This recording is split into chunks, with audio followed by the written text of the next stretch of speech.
আমার ঘরে যেদিন জল ঢুকেছিল তার আগের দিনের ভিডিও, একটু বৃষ্টিতেই এই যে রাস্তায় জল জমে গেছে, যে ঘরের দিয়ে জল ঢুকছে, বন্যা হয়ে গেছে, যে সব কিছু উপরে রেখেছে, পুরো বন্যা,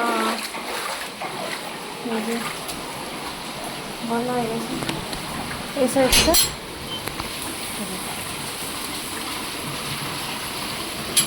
ঘরের এরকম মাঝারি বৃষ্টি হচ্ছিল মাত্র 1 থেকে 1.5 ঘন্টা, তাতে এই অবস্থা। কারণ আগের দিন যেই ভিডিও ক্লিপটা দেখালাম, তো ওইটুকুনিতেই মানে ওখানেই জল আটকে ছিল হয়তো, তো এই জন্য আজকে এই এতটা টাইম, মানে 1 থেকে 1.5 ঘন্টা, এত টাইম বলা ভুল হবে, তো 1 থেকে 1.5 ঘন্টা বৃষ্টি হওয়াতেই রুমে এই যে জল ঢুকতে শুরু করেছে।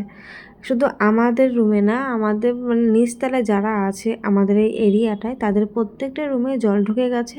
আর এটা কিন্তু আমার জীবনের প্রথম এক্সপিরিয়েন্স যে ঘরের ভেতরে জল ঢুকে যাওয়া। এতদিন আমি নিউজে দেখতাম, কিন্তু আমার লাইফের সঙ্গে যেটা হবে আমি কখনো ভাবিনি। তো আমার এই ঘরে তেমন কোনো জিনিসপত্র নেই, ওই জন্য সব কিছু তাড়াতাড়ি করে আমি গোছাতে পেরেছিলাম। অ্যাকচুয়ালি কী হয়েছে, আমি আর আমার হাজব্যান্ড খেয়ে দিয়ে মোবাইল চালাচ্ছিলাম, তো হঠাৎ করে আমার মনে হলো যাই একটু জানালাতে দেখি কতটা বৃষ্টি হয়েছে, কতটা বাইরে জল জমেছে। এইটা দেখতে গিয়েই আমি দেখি যে ঘর দিয়ে জল ঢোকা শুরু করেছে। নিমেষের মধ্যে ঘরটা একদম ভরে গেল, মানে পাশে যে দরজাটা খোলা ছিল সেই দরজা দিয়ে তাড়াতাড়ি করে জল ঢুকলো, আর আমি সব কিছু তাড়াতাড়ি করে আমরা দুজনে আর কি উপরে উঠালাম। আর এই ঘটনাটা হয়েছে দুপুর 3টের সময় বৃষ্টি হয়েছে, আর 4টে সাড়ে 4টের মধ্যে ঘরে জল ঢুকে শুরু হয়ে গেছে। আমরা তো ভেবেছি রাত্রের মধ্যে জলটা হয়তো নেমে যাবে, কিন্তু না, রাত্রে আমাদের এই উপরে মানে চৌকির উপরে বসে বসেই খেতে হয়েছে, কারণ নিচে কোথাও জায়গা নেই। আর এই জল পাড়িয়ে পাড়িয়ে আমাকে রান্না করতে হয়েছে।